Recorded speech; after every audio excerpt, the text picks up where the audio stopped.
Hi folks, how you going? I know you're all going to ask me about the excitement of 90,000 building products being allowed in New Zealand. It's something the ACT Party's campaigned for a long time to open up the supply so Kiwis can get the kind of affordable and quality building products for more affordable housing that other people are used to. Also very exciting to see 83 contracts for better use of taxpayer money on attendance services, because despite everything else we'll talk about today, nothing matters more than how many children actually get to school. Anyway, how you going? What's that going to mean for project costs for builds and that sort of thing? Well, it means that there's going to be downward pressure on costs at the moment. We've basically had 67 different councils all deciding what sort of plasterboard you can use. As a result, you get limited cost, and when there's a shortage, the prices go through the roof. At one point, there was a black market for plasterboard in New Zealand because we just have third world levels of choice.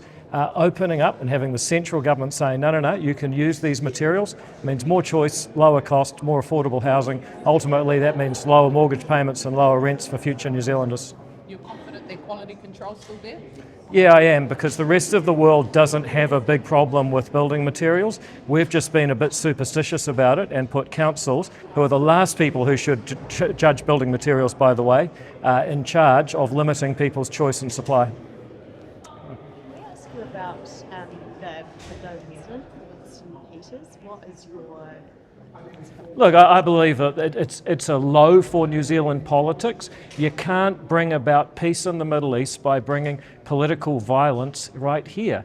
In fact, if you have to put a crowbar through someone's window of their house, you can't be very good at persuading people. In fact, if you find yourself vandalising a politician's house, you've actually lost the argument. And I think the reason there was a lot of quiet relief at the government not recognising Palestine is that most New Zealanders were sick of this lot before this incident. Now people will have absolutely had it. And as for the Green Party, who have weaponised victimhood throughout their political careers, to be now trying to duck and weave when they've been out there cheerleading this for so long, I think is a real shame. Abuse against politicians was something that the Speaker and Justice Minister were looking at with that protest bill.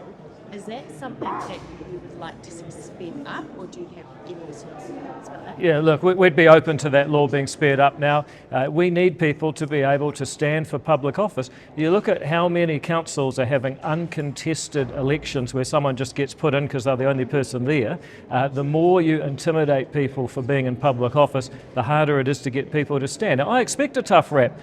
We have a lot of power in this building and people should hold us accountable, but not by taking on their house or their family, let alone their dog.